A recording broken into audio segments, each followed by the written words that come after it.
So what we've got here is all the way down Porte de La Chapelle. There are guys who've been here maybe some days, some weeks, maybe some of them even a couple of months.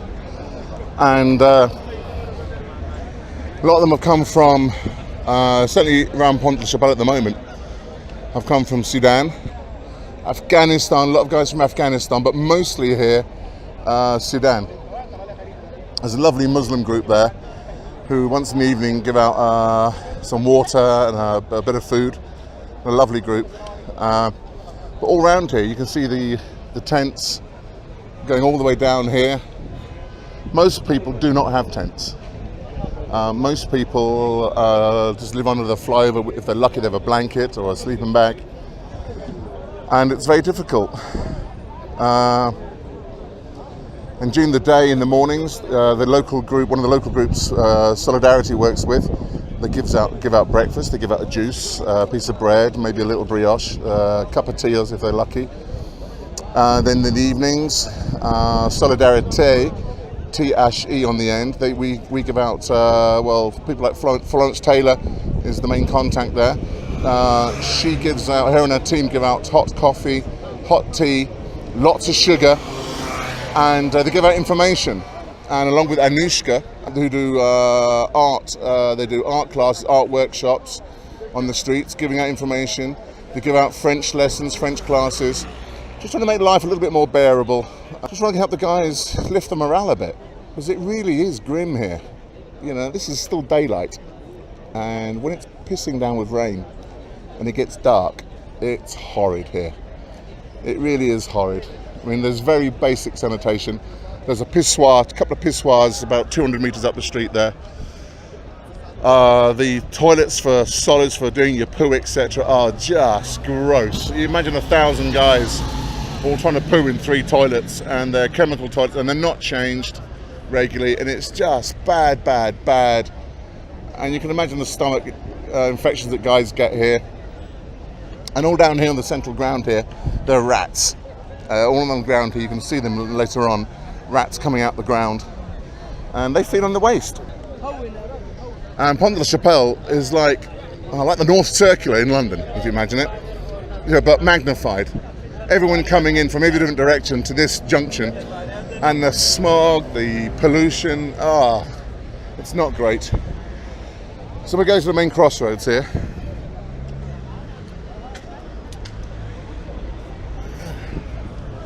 And guys just sitting around, they've got nothing else to do. Where would they go? There's nowhere to go.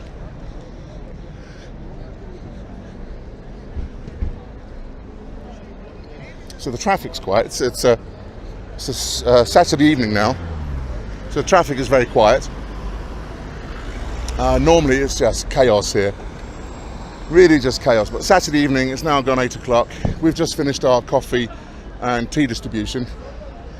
And one of the guys had a bad twisted ankle, and he's just been carried over to the main gate over there to see if they can organise some help for him.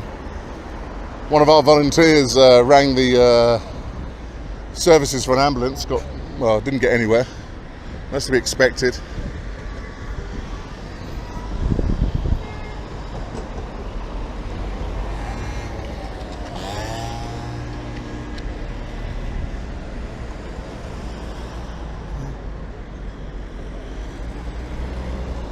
So we're going to take a little walk across.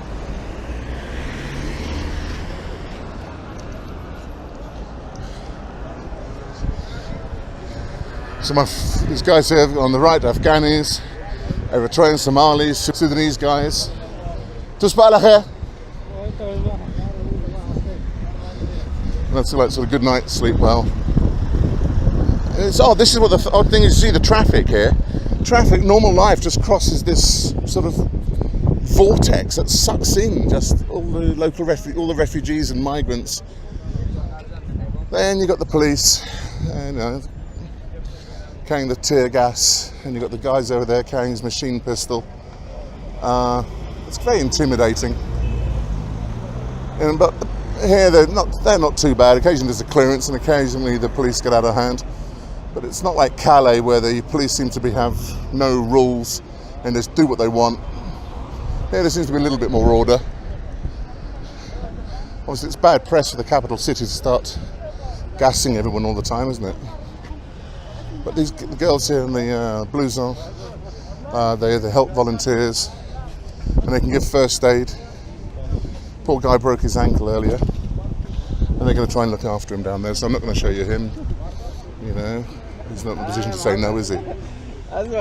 So someone described to me earlier, down here later on, this will be full of Afghans or young people who feel a bit vulnerable, and they like to stay here because we've got the security guy here. He likes to, he keeps an eye on everyone and makes sure people don't get access to the camp. But someone described to me, inside these barriers here where I go, it's more like the green zone. Outside is chaos, and inside it's all very calm. There is a camp in there where people can stay for a week. It's all very organised, all security, and there's food, there's water, there's electricity. But out here, it's not good. Sabah khair. So I'm just going to walk through here into security. Hi guys. Zora, is he going to be okay? You got the ambulance is coming here. Good man, okay. Good luck, okay? No worries, you take it easy, alright? Good night, guys. I'll see you tomorrow, okay? Take it easy. Bye, Pat. Hi, guys. There we go, into the green zone.